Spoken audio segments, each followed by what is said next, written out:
Capítulo 2. O Mar de Luz. Bill Church estava sem gasolina. Normalmente, essa não seria uma situação capaz de arruinar o dia de ninguém. Mas em 1973, em meio à primeira crise do petróleo, encher o tanque dependia de duas coisas: do dia da semana e do último algarismo da placa do carro. As pessoas cujos carros tinham placas terminadas em número ímpar tinham permissão para encher o tanque às segundas, quartas ou sextas-feiras.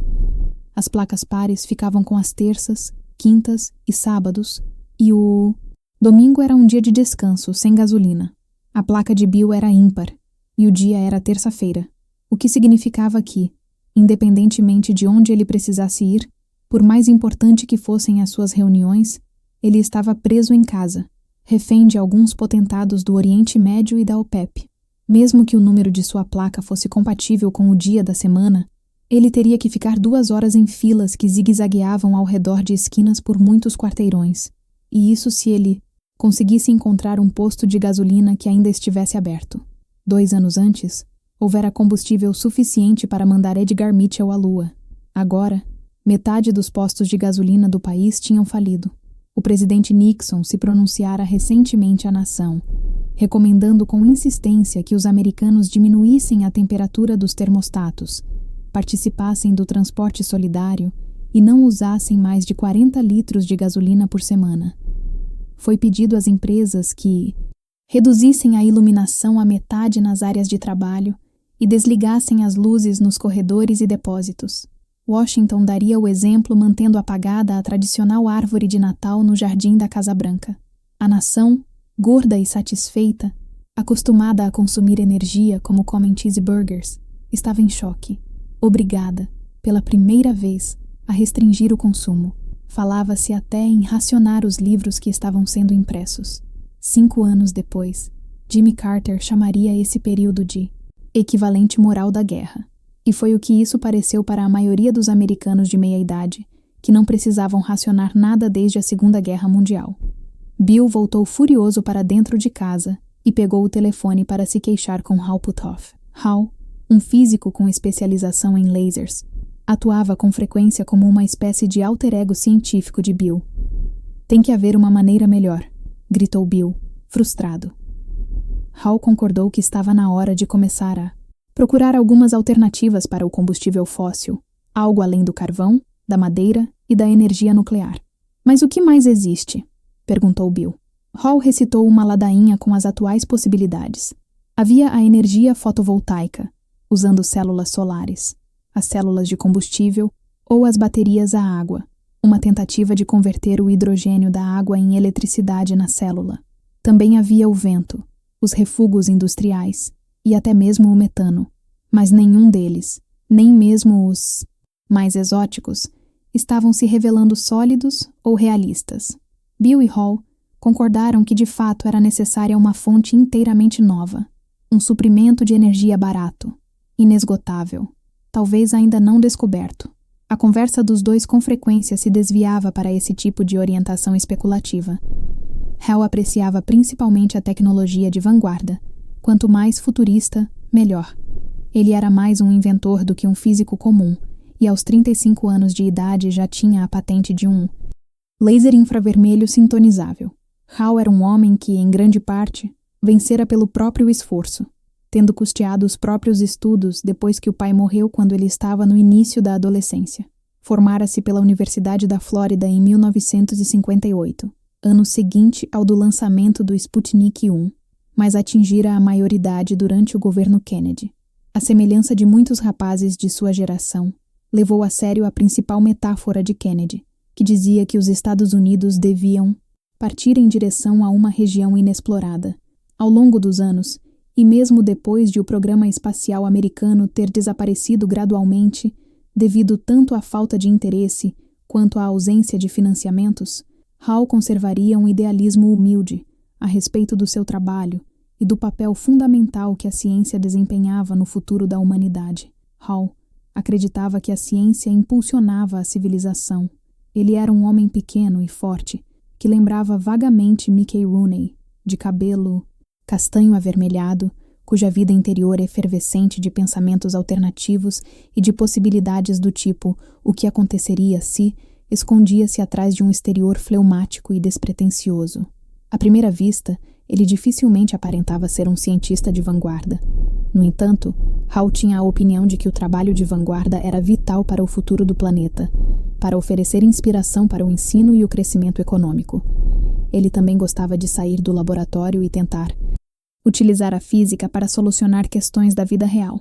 Bill Church podia ser um empresário de sucesso, mas compartilhava de grande parte do idealismo de Hall a respeito da influência da ciência na melhoria da civilização. Ele era um modesto médici para o Da Vinci de Hall. Bill interrompeu a sua carreira científica quando foi convocado para administrar o negócio da família, Church's Fried Chicken, a resposta texana ao Kentucky Fried Chicken. Ele despendera 10 anos no empreendimento e, recentemente, levara o Church's para o mercado. Ganhara o seu dinheiro e agora estava disposto a retomar as aspirações da sua juventude. Entretanto, por carecer da formação necessária, teve que fazê-lo por meio de um representante. Bill encontrara em Hall o seu perfeito equivalente, um físico talentoso disposto a se dedicar a áreas que os cientistas comuns poderiam descartar de imediato. Em setembro de 1982, Bill presentearia Hall com um relógio de ouro para assinalar a colaboração mútua. To Glacier Genius from Snow, eram as palavras gravadas no relógio. A ideia era que Hall era o silencioso inovador, obstinado e frio como uma geleira, e Bill, a neve, que lançava novos desafios para ele. Existe um gigantesco reservatório de energia sobre o qual não falamos, declarou Hall. Todo físico quântico, explicou ele, tem bastante consciência do campo de ponto zero. A mecânica quântica demonstrou que não existe o vácuo ou o nada. O que temos a tendência de imaginar como sendo um vazio absoluto se toda a matéria e a energia fossem retiradas do espaço é, se examinássemos até mesmo o espaço entre as estrelas, a partir do ponto de vista subatômico, um enxame de atividade. O princípio da incerteza desenvolvido por Werner Heisenberg, um dos principais arquitetos da teoria quântica, sugere que nenhuma partícula jamais permanece completamente em repouso, estando em constante movimento, devido a um campo de energia em estado fundamental que interage sem parar com toda a matéria subatômica. Significa que a subestrutura básica do universo é um mar de campos quânticos que não podem ser eliminados por nenhuma lei conhecida da física. O que acreditamos ser o nosso universo estável e estático é, na verdade, um turbilhão fervilhante de partículas subatômicas que transitoriamente adquirem vida e deixam de existir. Embora o princípio de Heisenberg se refira mais notoriamente à incerteza agregada à mensuração das propriedades físicas do mundo subatômico, ele também tem outro significado. Não podemos conhecer simultaneamente a energia e o tempo de vida de uma partícula, de modo que um evento subatômico que ocorra dentro de um minúsculo intervalo de tempo envolve uma quantidade de energia incerta. Basicamente, devido às teorias de Einstein e à sua famosa equação E=mc2, que relaciona a energia à massa, todas as partículas elementares interagem umas com as outras, trocando energia por meio de outras partículas quânticas, que, acredita-se que surjam do nada, combinando-se e aniquilando umas às outras em menos de um instante, 23 segundos, para ser exata, causando flutuações aleatórias de energia sem nenhuma causa aparente. As partículas transitórias geradas durante esse breve momento são conhecidas como partículas virtuais. Elas diferem das partículas reais porque só existem durante essa troca, o tempo de incerteza permitido pelo princípio da incerteza. Hall gostava de pensar nesse processo como algo semelhante ao borrifo desprendido de uma gigantesca catarata. Esse tango subatômico, por mais breve que seja, quando adicionado por todo o universo, dá origem a uma enorme energia, maior do que a contida em toda a matéria do mundo, também chamado pelos físicos de o vácuo. O campo de ponto zero foi chamado de zero, porque as flutuações no campo ainda são detectáveis em temperaturas de zero absoluto, o estado energético mais baixo possível, do qual toda a matéria foi removida e, supostamente, nada resta para executar qualquer movimento. A energia do ponto zero era a energia presente no estado mais vazio do espaço, na energia mais baixa possível, do qual mais nenhuma energia poderia ser removida. O mais próximo que o movimento da matéria subatômica chega de zero, Tesei. No entanto, por causa do princípio da incerteza, sempre haverá alguma agitação residual devido à troca das partículas virtuais, que sempre fora descartada por se encontrar eternamente presente. Nas equações da física, a maioria dos físicos costumava remover a problemática energia do ponto zero, processo que se chama renormalização. Como a energia do ponto zero estava sempre presente, afirmava a teoria, ela não alterava nada. Como não alterava nada, não era levada em conta. Hall estivera interessado no campo de ponto zero durante vários anos, desde que se deparara com os textos de Timothy Boyer, da Universidade da Cidade de Nova York, em uma biblioteca de física. Boyer havia demonstrado que a física clássica, aliada à existência de um fundo de campos de ponto zero flutuantes aleatórios, poderia explicar muitos dos estranhos fenômenos atribuídos à teoria quântica. Acreditar em Boyer significaria que não precisávamos de dois tipos de física, a newtoniana clássica e a das leis quânticas, para esclarecer as propriedades do universo. Poderíamos explicar tudo o que acontecia no mundo quântico por meio da física clássica, desde que levássemos em conta o campo de ponto zero. Quanto mais Hall pensava no assunto, mais convencido ficava de que o campo de ponto zero satisfazia todos os critérios que ele estava procurando. Era livre, ilimitado e não poluía. O campo de ponto zero poderia simplesmente representar uma vasta fonte de energia não aproveitada. Se pudéssemos utilizar isso de alguma maneira, disse Hall a Bill, poderíamos até prover energia para naves espaciais. Bill adorou a ideia e se ofereceu para financiar algumas pesquisas exploratórias. Não era a primeira vez que ele financiava os planos de Hall. Já custeara planos ainda mais loucos. No entanto, de certo modo, era o momento apropriado para Hall. Aos 36 anos, ele estava com algumas questões não resolvidas. Seu primeiro casamento terminara. Ele havia acabado de escrever, como coautor, um livro que era um importante compêndio da eletrônica quântica. 5 anos antes, ele obtivera o seu doutorado em engenharia elétrica em Stanford e se distinguira na área dos lasers. Quando o mundo acadêmico se revelou tedioso, ele seguiu adiante e, nessa ocasião, era pesquisador de lasers no Stanford Research Institute, SRI, um gigantesco mercado de pesquisas, na época associado à Universidade de Stanford. O SRI erguia-se como a sua própria vasta universidade de retângulos, quadrados e disposições em Z, de prédios de 3 andares de tijolo vermelho escondidos em uma sossegada esquina de Menlo Park, espremidos entre o seminário de St. Patrick e a cidade, com os telhados de telhas espanholas, representando a própria Universidade de Stanford. Ao mesmo tempo, o SRI era o segundo maior órgão de pesquisa do mundo, onde qualquer pessoa poderia estudar praticamente qualquer coisa, desde que conseguisse os recursos financeiros necessários para tal.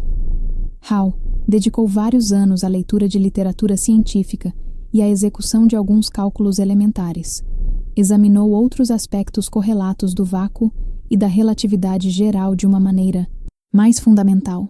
Hall, que tinha tendência a ser taciturno, procurava manter-se dentro dos limites do puramente intelectual, mas de vez em quando não conseguia evitar que sua mente avançasse de maneira vertiginosa.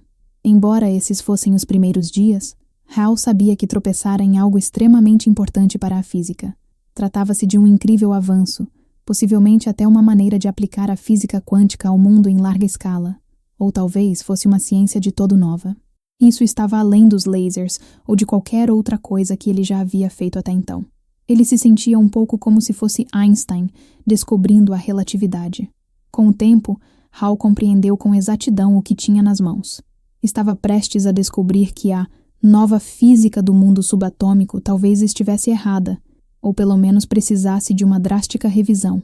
De certo modo, a descoberta de Hall não foi uma descoberta, mas uma situação que os físicos aceitavam como verdade, absoluta desde 1926, e a descartavam como irrelevante.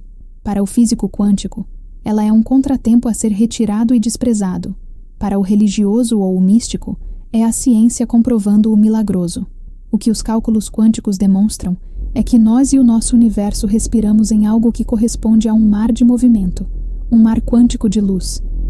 Segundo Heisenberg, que desenvolveu o princípio da incerteza em 1927, é impossível conhecer todas as propriedades de uma partícula ao mesmo tempo, como sua posição e seu momentum, devido ao que parecem ser flutuações inerentes na natureza. O nível de energia de qualquer partícula conhecida não pode ser determinado com precisão, porque está sempre mudando. Parte desse princípio também estipula que nenhuma partícula subatômica pode ser levada a um repouso completo, pois ela sempre possuirá um minúsculo movimento residual. Os cientistas sabem há muito tempo que essas flutuações são responsáveis pelo ruído aleatório dos receptores de micro-ondas ou dos circuitos eletrônicos, limitando o nível ao qual os sinais podem ser amplificados. Até mesmo as lâmpadas fluorescentes tubulares dependem das flutuações do vácuo para operar. Imagine pegar uma partícula subatômica carregada e anexá-la a uma pequena mola sem atrito, como os físicos gostam de fazer para calcular suas equações. Ela deverá saltar para cima e para baixo durante algum tempo, e depois, a uma temperatura de zero absoluto, parar de se mover. Que os físicos, a partir de Heisenberg, descobriram é que a energia no campo de ponto zero continua a atuar sobre a partícula, de modo que ela nunca atinge a posição de repouso, permanecendo a se movimentar ininterruptamente sobre a mola. Para rebater as objeções de seus contemporâneos, que acreditavam no espaço vazio, Aristóteles foi uma das primeiras pessoas a sustentar que o espaço era na verdade um plenum, uma estrutura de fundo repleta de coisas. Bem mais tarde, em meados do século XIX, o cientista Michael Faraday introduziu o conceito de um campo com referência à eletricidade e o magnetismo, acreditando que o aspecto mais importante da energia não era a fonte, mas o espaço ao seu redor, assim como a influência de um sobre o outro por meio de alguma força. Na opinião de Faraday, os átomos não eram duros como bolas de bilhar, e sim o centro mais concentrado de uma força que se estenderia pelo espaço. Um campo é uma matriz ou um meio que liga dois ou mais pontos no espaço, geralmente por meio de uma força, como a gravidade ou o eletromagnetismo. A força é em geral representada por ondulações no campo. Um campo eletromagnético, usando apenas um exemplo, é formado por um campo elétrico e um campo magnético que se cruzam, emitindo ondas de energia na velocidade da luz. Um campo elétrico e magnético se forma ao redor de qualquer carga elétrica, que é simplesmente um excesso ou um déficit de elétrons. Tanto o campo elétrico quanto o magnético possuem duas polaridades, negativa e positiva, e ambas farão com que qualquer outro objeto carregado seja atraído ou repelido, dependendo de as cargas serem opostas, uma positiva e outra negativa, ou iguais, ambas positivas ou ambas negativas. O campo é considerado a área do espaço onde essa carga e seus efeitos podem ser detectados.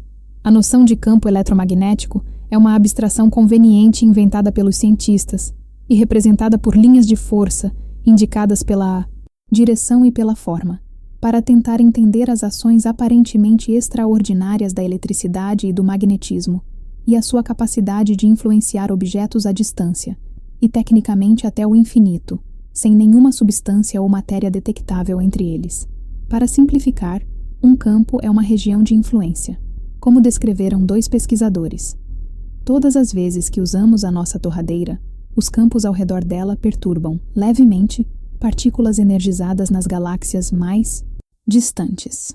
James Clerk Maxwell sugeriu, a princípio, que o espaço era um éter de luz eletromagnética, e essa ideia foi dominante até ser refutada de maneira decisiva por um físico polonês chamado Albert Michelson, em 1881, e 6 anos depois em colaboração com um professor de química americano chamado Edward Morley, em uma experiência com a luz que demonstrou que a matéria não existia em uma massa de éter. O próprio Einstein acreditava que o espaço constituía um verdadeiro vácuo, até que as suas ideias, que com o tempo evoluíram para sua grande teoria da relatividade, demonstraram que o espaço, na verdade, encerrava um plenum de atividade. Mas foi só em 1911, com uma experiência de Max Planck, um dos fundadores da teoria quântica, que os físicos entenderam que o espaço vazio estava repleto de atividade. No mundo quântico, os campos quânticos não são mediados por forças, mas pela troca de energia, que é constantemente redistribuída em um padrão dinâmico.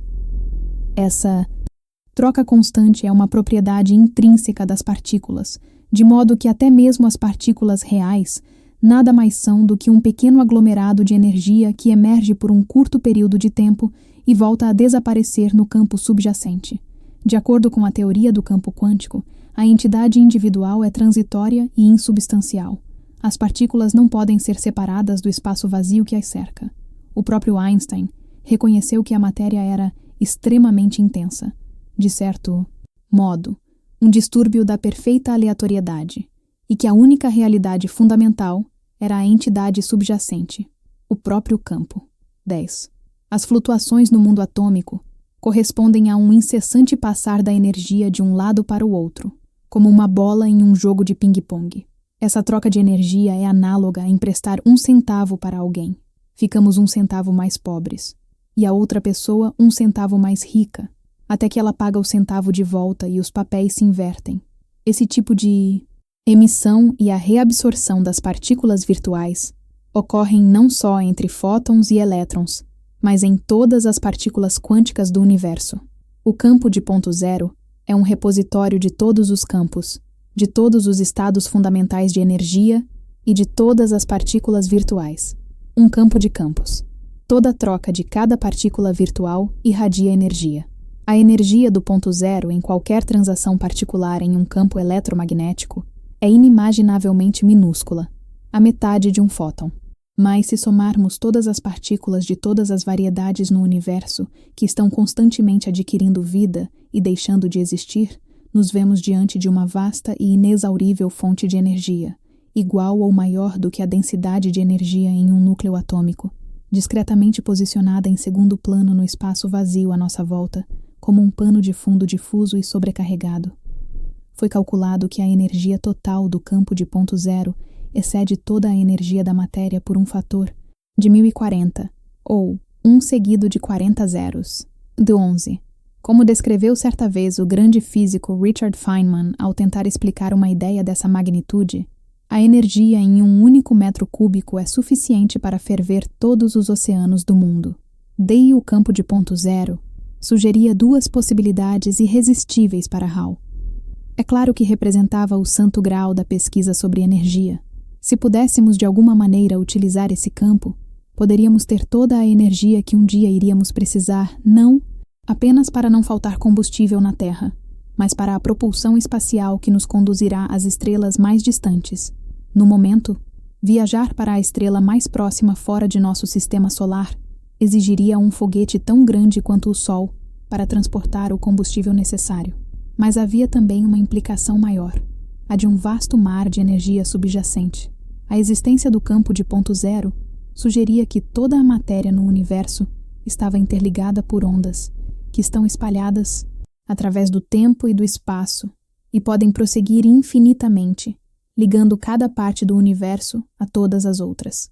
A ideia do campo talvez ofereça uma explicação científica para muitas questões metafísicas, como a crença chinesa na força vital, ou Qi, descrita nos textos antigos como algo semelhante a um campo de energia. Essa ideia refletia o relato da primeira máxima de Deus no Antigo Testamento: faça-se a luz, a partir da qual a matéria foi criada. Hall, posteriormente, viria a demonstrar em um trabalho publicado pela Physical Review, uma das publicações mais consagradas da física, que a existência do estado estável da matéria depende dessa permuta dinâmica de partículas subatômicas com o campo de energia de sustentação do ponto zero. 14. Na teoria quântica, um problema com o qual os físicos constantemente se debatem diz respeito à questão de por que os átomos são estáveis. Essa questão poderia ser examinada no laboratório ou matematicamente, utilizando-se átomos de hidrogênio. Contendo um elétron e um próton, o hidrogênio é o átomo mais simples de ser examinado. Os cientistas quânticos lutaram com a questão de por que o elétron descreve uma órbita ao redor do próton. No entanto, no mundo atômico, qualquer elétron em movimento que tivesse uma carga não seria estável como um planeta em órbita. Com o tempo irradiaria energia ou a esgotaria, movendo-se na forma de espiral em direção ao núcleo, fazendo com que toda a estrutura atômica do objeto entrasse em colapso. O físico dinamarquês Niels Bohr, outro fundador da teoria quântica, lidou com o problema declarando que não o permitiria. Cinze, a explicação de Bohr foi: um elétron só se irradia quando salta de uma órbita para outra, e as órbitas precisam ter a diferença adequada de energia para explicar qualquer emissão de um fóton de luz. Bohr criou sua própria lei, que basicamente dizia o seguinte: não há energia, ela é proibida. Proíbo que o elétron colapse. Essa afirmação e suas implicações conduziram a outras suposições a respeito de a matéria e a energia possuírem características de onda e de partícula, o que mantinha os elétrons no lugar e em órbitas particulares, e, em última análise, levavam ao desenvolvimento da mecânica quântica. Ao menos em termos matemáticos, não existe nenhuma dúvida de que Bohr estava certo ao prognosticar essa diferença nos níveis de energia. Mas o que Timothy Boyer havia feito, e que Hall depois aperfeiçoou, foi mostrar que se levarmos em conta o campo de ponto zero, não teremos que nos apoiar na máxima de Bohr. Podemos mostrar matematicamente que os elétrons constantemente ganham e perdem energia a partir do campo de ponto zero em um equilíbrio dinâmico, equilibrado com exatidão na órbita certa. Os elétrons obtêm energia para seguir em frente sem perder velocidade, porque se reabastecem utilizando essas flutuações do espaço vazio. Em outras palavras, o campo de ponto zero é responsável pela estabilidade do átomo de hidrogênio e, por inferência, pela estabilidade de toda a matéria. Hall demonstrou que, se interrompêssemos a energia do ponto zero, toda a estrutura atômica entraria em colapso. C7. Hall também demonstrou por meio de cálculos físicos que as flutuações das ondas do campo de ponto zero determinam o movimento das partículas subatômicas, e que todos os movimentos de todas as partículas do universo, por sua vez, geram o campo de ponto zero, uma espécie de circuito de feedback autogerador através do cosmo. Na cabeça de Hall, o processo era parecido com um gato que corre atrás do próprio rabo. Eis o que ele escreveu em um trabalho. A interação do campo de ponto zero equivale a um estado de vácuo subjacente, estável, do nível mais baixo, no qual a interação do campo de ponto zero simplesmente reproduz o estado existente, em uma base de equilíbrio dinâmico, VIN. Isso implica, diz Hall, um tipo de estado fundamental autogerador e grandioso do universo, 21, que a todo tempo se renova e permanece constante, a não ser que seja de alguma maneira perturbado. Também significa que nós e toda a matéria do universo estamos literalmente conectados aos confins mais distantes do cosmo por meio das ondas do campo de ponto zero das mais imensas dimensões. 22. De uma maneira bastante semelhante às ondulações do mar ou de um lago, no nível subatômico, as ondas são representadas por oscilações periódicas que se deslocam através de um meio que, neste caso, é o campo de ponto zero. Elas são representadas por um S lateral, ou curva senoidal, como uma corda de pular que é segurada nas duas pontas e balançada para cima e para baixo. A amplitude da onda é a metade da altura da curva da crista ao cavado, e um único comprimento de onda, ou ciclo, é uma oscilação completa, ou a distância entre, digamos, duas cristas ou dois cavados adjacentes. A frequência é o número de ciclos em um segundo, em geral medida em Hertz, onde 1 Hertz equivale a um ciclo por segundo. No Reino Unido, a eletricidade da nossa rede elétrica é fornecida em uma frequência de 50 Hz, ou ciclos, por segundo. Nos Estados Unidos, a frequência é de 60 Hz. Os telefones celulares operam em 900 ou 1800 MHz. Quando os físicos usam o termo fase, estão se referindo ao ponto em que a onda se encontra na sua jornada oscilante. Disse que duas ondas estão em fase quando ambas estão, na verdade, tendo um máximo ou um mínimo ao mesmo tempo, mesmo que tenham diferentes frequências ou amplitudes. Entrar em fase é o mesmo que entrar em sincronia. Um dos aspectos mais importantes das ondas é que elas são codificadoras e portadoras de informações. Quando duas ondas estão em fase e coincidem parcialmente uma com a outra, o que é chamado de interferência, a amplitude combinada das ondas é maior do que cada amplitude individual. O sinal fica mais forte. Isso equivale a uma impressão ou troca de informações, chamada interferência construtiva. Se uma está chegando ao máximo e a outra ao mínimo, elas tendem a se neutralizar mutuamente, processo que se chama interferência destrutiva. Depois que colidem, cada onda passa a conter informações a respeito da outra, sob a forma de codificação de energia, além das outras informações que já continha.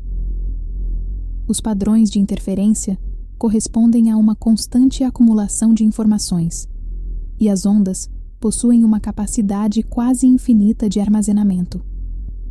Se toda a matéria subatômica do mundo está constantemente interagindo com esse campo de energia do estado fundamental ambiente, as ondas subatômicas do campo estão a todo momento gravando um registro da forma de tudo, na qualidade daquele que precede e registra todos os comprimentos de onda e todas as frequências.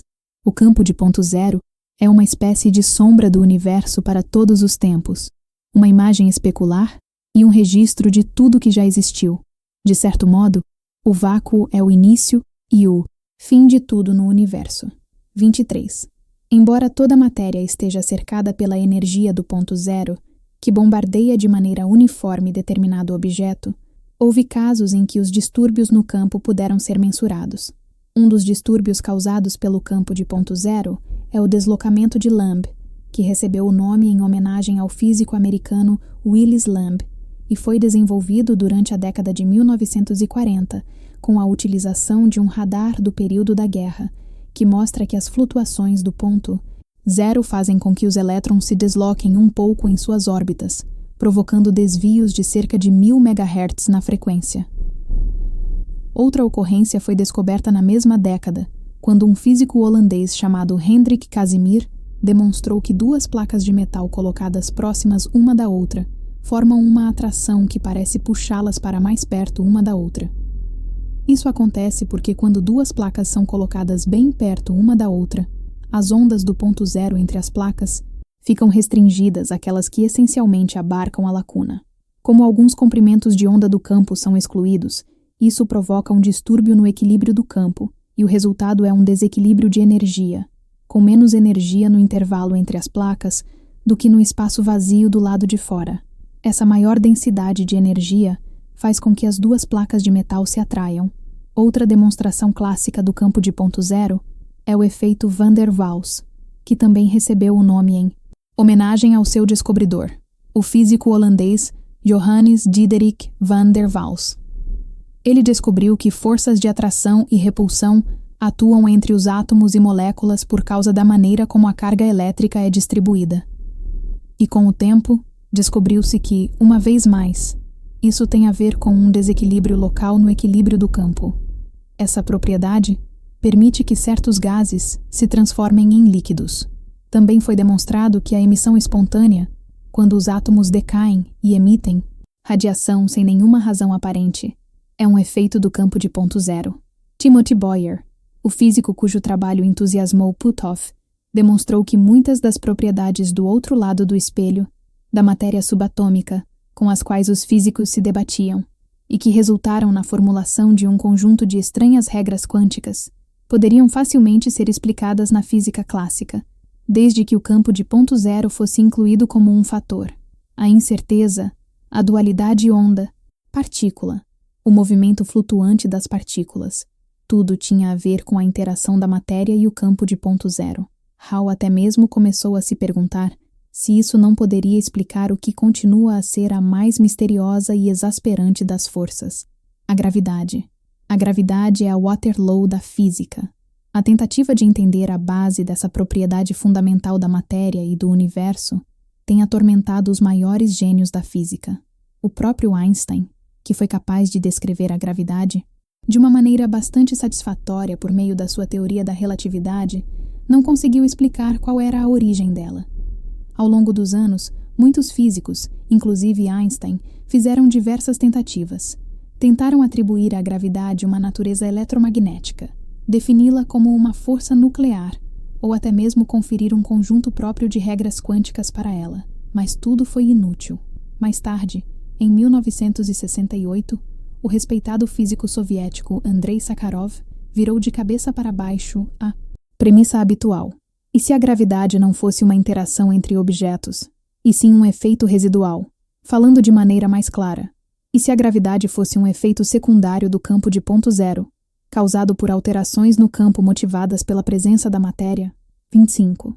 Toda a matéria no nível dos quarks e dos elétrons sacoleja devido à sua interação com o campo de ponto zero. Uma das regras da eletrodinâmica é que uma partícula energizada flutuante emite um campo de radiação eletromagnético. Isso significa que, além do campo de ponto zero primário propriamente dito, existe um mar desses campos secundários. Estes últimos causam uma fonte atrativa entre duas partículas, fonte essa que Sakharov acreditava ter alguma relação com a gravidade. 26. Hall começou a refletir sobre essa ideia. Se fosse verdade, os físicos estariam errados ao tentar estabelecer a gravidade como uma entidade autônoma. Em vez disso, ela deveria ser considerada uma espécie de pressão. Ele começou a pensar a gravidade como uma espécie de efeito Casimir de longo alcance, com dois objetos que bloqueavam algumas das ondas do campo de ponto zero passando a ser atraídos um pelo outro. 27. Ou talvez ela fosse até mesmo uma força Van der Waals de longo alcance, como a atração de dois átomos situados a determinada distância. Uma partícula no campo de ponto zero começa a vibrar devido à sua interação com o mesmo. Duas partículas, além de possuírem suas próprias vibrações, são influenciadas pelo campo gerado por outras partículas, que também estão vibrando do seu modo particular. Por conseguinte, os campos gerados por essas partículas, que representam um escudo parcial do difuso campo de ponto zero do estado fundamental, causam a atração que chamamos de gravidade. Sakharov desenvolveu essas ideias apenas como uma hipótese. Puthoff foi mais adiante e começou a formulá-las matematicamente. Demonstrou que os efeitos gravitacionais eram totalmente compatíveis com o movimento da partícula do ponto zero, que os alemães tinham apelidado de Zitterbewegung, ou movimento trepidante. Relacionar a gravidade com a energia do ponto zero solucionou vários enigmas que confundiam os físicos há muitos séculos. Respondeu, por exemplo, a pergunta de por que a gravidade é fraca e por que não pode ser neutralizada. O próprio campo de ponto zero, que sempre está presente, não pode ser neutralizado por completo. Explicou também por que podemos ter uma massa positiva, mas não uma negativa.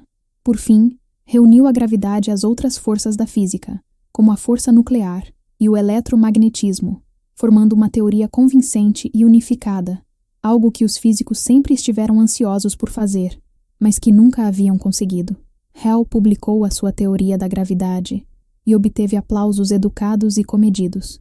Embora ninguém tenha se apressado em reproduzir os seus dados, ao menos ele não foi ridicularizado, embora o que tivesse escrito contrariasse fundamentalmente a base da física do século XX. A física quântica afirma que uma partícula pode ser simultaneamente uma onda, a não ser que seja observada e em seguida mensurada, momento em que todas as suas possibilidades colapsam em uma entidade fixa. Já a teoria de Hall diz que uma partícula é sempre uma partícula, e seu estado apenas parece indeterminado porque ela está constantemente interagindo com esse campo de energia no segundo plano. Outra qualidade de partículas subatômicas, como os elétrons, que é considerada um dado básico na teoria quântica, é a não localidade, a misteriosa ação à distância, de Einstein. Essa qualidade também pode ser explicada pelo campo de ponto zero. Para Hall, ela era análoga a duas varas fincadas na areia, à beira do oceano, prestes a serem atingidas por uma onda. Se não desconhecêssemos a existência da onda, e as duas varas tombassem por causa dela, uma depois da outra, poderíamos achar que uma delas havia afetado a outra à distância, e chamar isso de um efeito não local. Mas e se flutuações do ponto zero fossem o mecanismo subjacente que atuasse sobre entidades quânticas e fizesse com que uma entidade afetasse a outra? 30. Se isso fosse verdade, significaria que cada parte do universo poderia estar instantaneamente em contato com todas as outras. Enquanto dava seguimento ao seu trabalho no SRI, Hall montou um pequeno laboratório em Pescadero, nos contrafortes do litoral norte da Califórnia, dentro da casa de Ken Shoulders, um brilhante engenheiro pesquisador que ele conhecia havia anos e a quem contratara recentemente para ajudá-lo. Hall e Ken começaram a trabalhar na tecnologia de carga condensada, uma versão sofisticada de quando esfregamos o pé no tapete e depois levamos um choque quando tocamos em algum objeto de metal. Os elétrons se repelem e não gostam de ser colocados muito perto uns dos outros. Entretanto, é possível agrupar com firmeza a carga eletrônica se inserirmos no cálculo o campo de ponto zero, o qual, em algum ponto, começará a juntar os elétrons como se fosse uma minúscula força de Casimir. Isso nos permite desenvolver instrumentos eletrônicos em espaços muito pequenos. Howe e Ken começaram a produzir aparelhos que usavam essa energia e depois patenteavam as descobertas. Com o tempo, inventaram um dispositivo especial que conseguia encaixar um dispositivo de raios-x na extremidade de uma agulha hipodérmica, possibilitando que os profissionais da área médica tirassem fotografias de partes do corpo situadas em fendas minúsculas. Depois, desenvolveram um dispositivo de radar gerador de sinal de alta frequência que possibilitava que o radar fosse gerado a partir de uma fonte que não era maior do que um cartão de crédito. Eles mais tarde estariam entre os primeiros a projetar uma televisão de tela plana, com a largura de um quadro pendurado na parede. Todas as patentes foram aceitas com a explicação de que a suprema fonte de energia parece ser a radiação do ponto zero do contínuo do vácuo. As descobertas de Howe e Ken receberam um impulso inesperado quando o Pentágono, que classifica as novas tecnologias em ordem de importância para a nação, relacionou a tecnologia de carga condensada, como era chamada na época a pesquisa da energia do ponto zero, como o item número 3, na lista de assuntos nacionais essenciais, vindo depois apenas dos bombardeiros invisíveis e da computação óptica. Um ano mais tarde, a tecnologia de carga condensada avançaria para a segunda posição.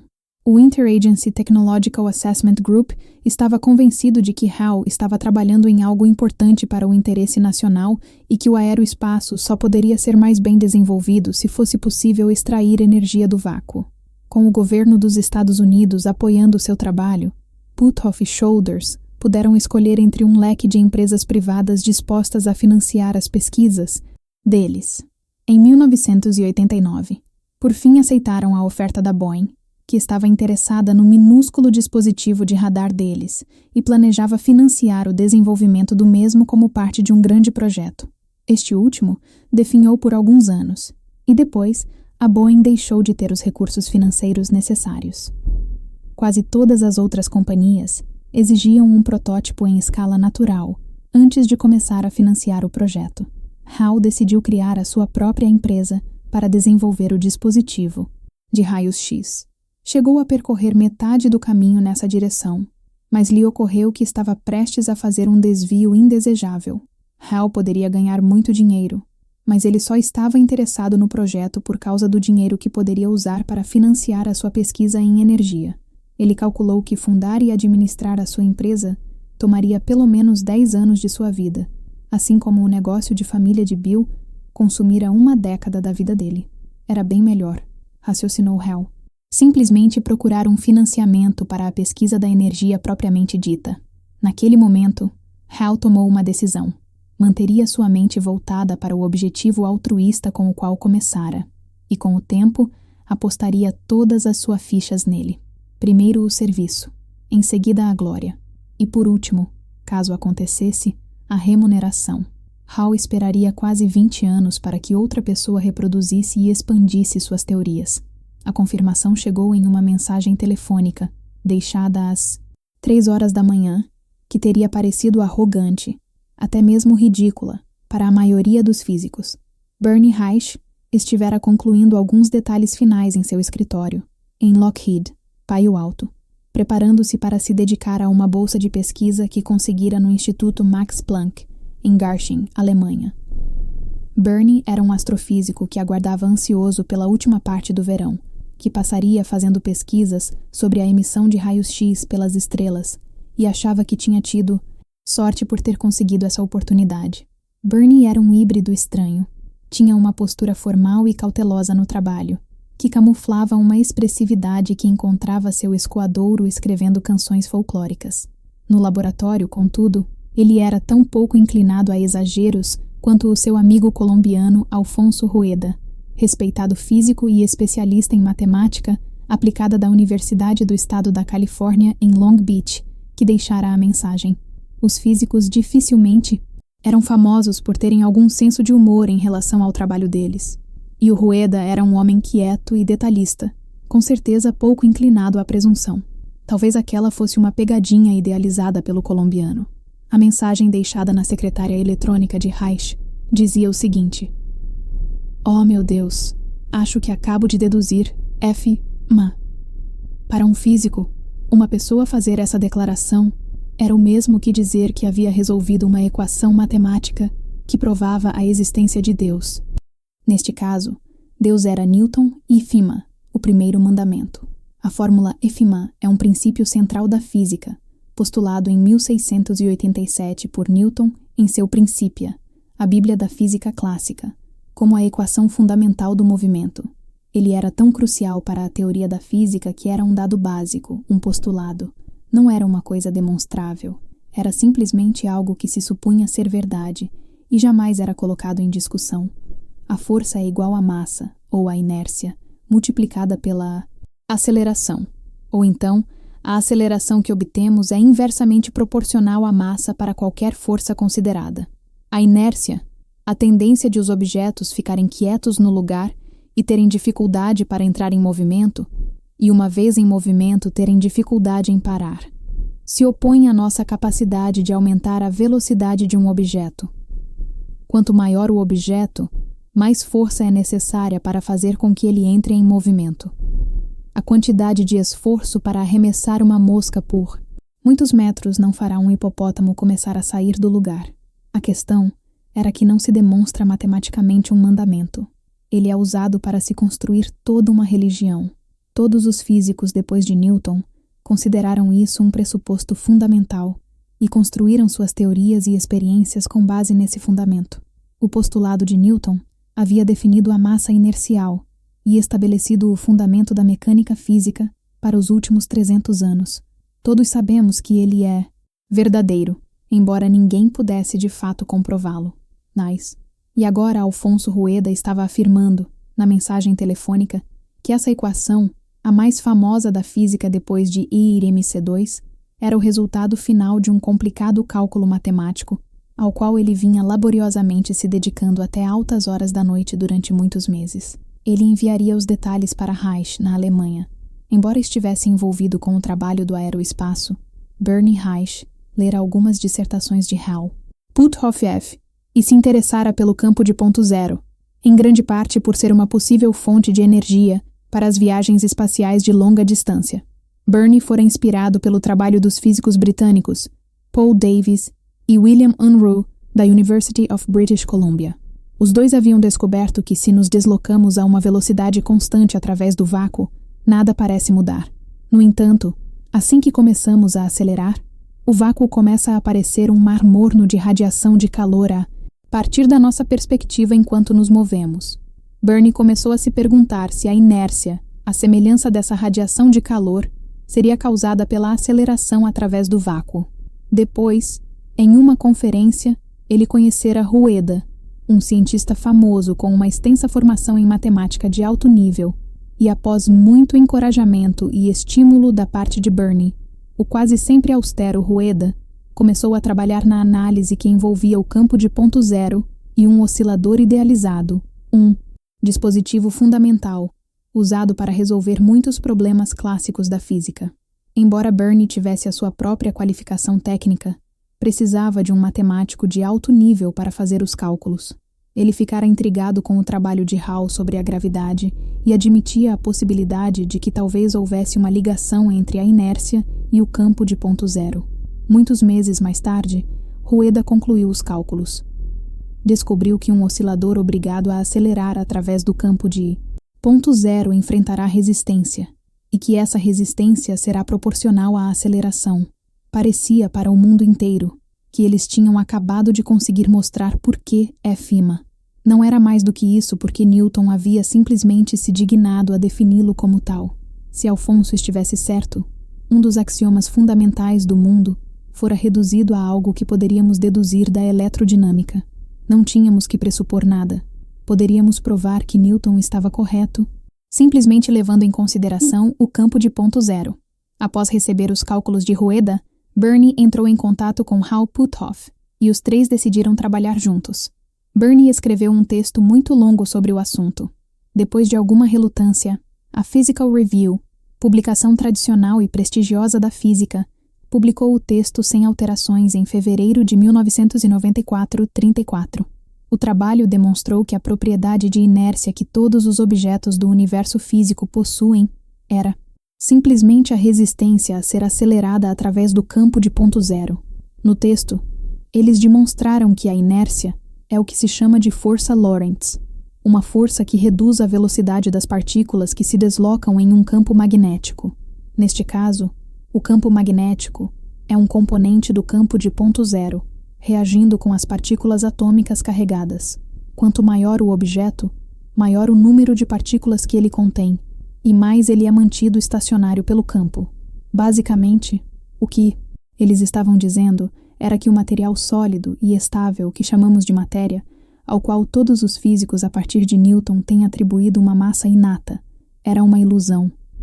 Tudo o que estava acontecendo era que esse mar de energia em segundo plano estava oferecendo uma resistência à aceleração ao agarrarem-se às partículas subatômicas sempre que empurrávamos um objeto. A massa, aos olhos desses três cientistas, era um dispositivo de escrituração contábil, um placeholder temporário, dais para um efeito mais geral de reação no vácuo quântico. Hall também compreendeu que a descoberta que tinham feito influenciava a famosa equação mc2 de Einstein. Esta equação sempre indicou que a energia, uma entidade física definida no universo, se transforma em massa, outra entidade física definida. Hall percebia agora que o relacionamento da massa com a energia era mais uma declaração a respeito da energia dos quarks e elétrons, no que chamamos de matéria originada, pela interação com as flutuações do campo de ponto zero. O que eles estavam querendo dizer, na linguagem bem educada e neutra da física, era que a matéria não é uma propriedade fundamental da física. A equação de Einstein era simplesmente uma receita para a quantidade de energia necessária para criar a impressão de massa. Significa que não existem duas entidades físicas fundamentais, uma coisa material e outra imaterial, mas apenas uma, a energia. Tudo em nosso mundo, qualquer coisa, que seguremos na mão, por mais densa, pesada ou grande que seja, no nível mais fundamental se reduz a um conjunto de cargas elétricas interagindo com um mar que está em segundo plano de campos eletromagnéticos e outros campos energéticos, uma espécie de força de atrito eletromagnética. Hall escreveria mais tarde que a massa não equivalia à energia. A massa era a energia. Ou então, de um modo ainda mais fundamental, não há nenhuma massa. Só existe a carga. O famoso escritor de ficção científica Arthur C. Clarke prognosticou mais tarde que a dissertação de Reich Rueda Puthoff seria um dia considerada um documento memorável. 37. E em 3001, The Final Odyssey, ele aprovou a contribuição dos cientistas criando uma espaçonave movida por um impulso que anulava a inércia, conhecido como o impulso de Sharp, um acrônimo para Sakharov, Reich, Alfonso Rueda e Puthoff.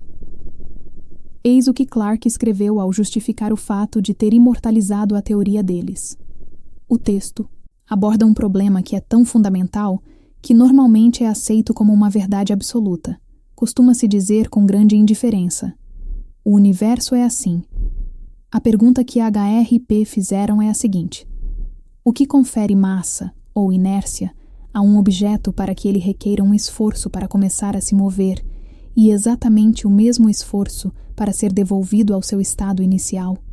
A resposta temporária que eles deram depende do fato pouco conhecido, impressionante e extrínseco às torres de marfim dos físicos, de que o suposto espaço vazio é um caldeirão de energias em ebulição, o campo de ponto zero. HR e P propõem que tanto a inércia quanto a gravidade são fenômenos eletromagnéticos resultantes da interação com esse campo. Tem havido inúmeras tentativas, que remontam a Faraday, de associar a gravidade ao magnetismo, e embora muitos pesquisadores afirmem ter obtido sucesso, nenhum dos resultados jamais foi confirmado. Entretanto, se a teoria de HR e P puder ser comprovada, ela abrirá a perspectiva, por mais remota que seja, de os impulsos espaciais antigravitacionais, assim como a possibilidade, ainda mais fantástica, de se controlar a inércia. Isso poderia conduzir a algumas situações interessantes. Se tocássemos delicadamente em alguém, a pessoa de imediato desapareceria a milhares de quilômetros por hora, até surgir do outro lado da sala 1/milésimo de segundo depois. A boa notícia é que os acidentes de trânsito seriam praticamente impossíveis. Os automóveis e os passageiros poderiam se chocar a qualquer velocidade sem sofrer qualquer dano. Em um artigo a respeito das futuras viagens espaciais que escreveu, Clark disse o seguinte: se eu fosse um dos administradores da NASA, determinaria aos meus subordinados mais jovens e brilhantes, ninguém com mais de 25 precisaria se candidatar, que observassem longa e objetivamente as equações de Puthoff et al. Mais tarde, Reich, Rueda e Daniel Cole, da IBM, publicariam um trabalho mostrando que o universo deve sua estrutura ao campo de ponto zero. Na opinião deles, o vácuo faz com que as partículas se acelerem, o que, por sua vez, as leva a se aglutinar em uma energia concentrada, ou no que chamamos de matéria, crânio. De certo modo, os membros da equipe Sharp fizeram o que Einstein não havia conseguido. Comprovaram uma das leis mais fundamentais do universo e encontraram uma explicação para um de seus maiores mistérios: o campo de ponto zero fora instituído como a base de uma série de fenômenos físicos fundamentais. Bernie Reich, com seus anos de NASA, estava voltado para as possibilidades abertas às viagens espaciais, tendo a inércia, a massa e a gravidade ligadas a esse mar de energia situado em segundo plano. Tanto ele como Hall obtiveram financiamento para desenvolver uma fonte de energia extraída do vácuo. No caso de Bernie Reich, as verbas vieram de um setor da NASA que estava ansioso para promover viagens espaciais. Se fosse possível extrair energia do campo de ponto zero a partir de onde quer que estivéssemos no universo, não precisaríamos carregar combustível conosco. Poderíamos simplesmente içar as velas no espaço e recorrer ao campo de ponto zero, uma espécie de vento universal, sempre que precisássemos. Hal Puthoff demonstrara em outra dissertação, também em coautoria com Daniel Cole, que, em princípio, nada havia nas leis da termodinâmica que excluíssem a possibilidade de que se extraísse energia do campo de ponto zero. 33. A outra ideia era manipular as ondas do campo de ponto zero para que pudessem agir como uma força unilateral, empurrando o nosso veículo. Bernie imaginou que, em algum ponto do futuro, talvez fosse possível simplesmente ajustar nosso transdutor, transformador de ondas, e seguir em frente. No entanto, o que é ainda mais exótico, se pudéssemos modificar ou desligar a inércia, talvez fôssemos capazes de dar a partida em um foguete com pouca energia, apenas modificando as forças que o impedem de se mover. Ou então poderíamos usar um foguete muito rápido, modificando a inércia dos astronautas de maneira que eles não fossem achatados pelas forças da gravidade. E se pudéssemos de algum modo desligar a gravidade, poderíamos alterar o peso do foguete ou a força necessária para acelerá-lo. As possibilidades eram intermináveis, mas esse não era o único aspecto da energia do ponto zero. Em alguns de seus outros trabalhos, Hall se deparara com pesquisas sobre a levitação. A visão cética moderna era que essas façanhas eram executadas por meio de truques ou eram alucinações de fanáticos religiosos. Porém, muitas das pessoas que haviam tentado desmascarar esses feitos tinham falhado.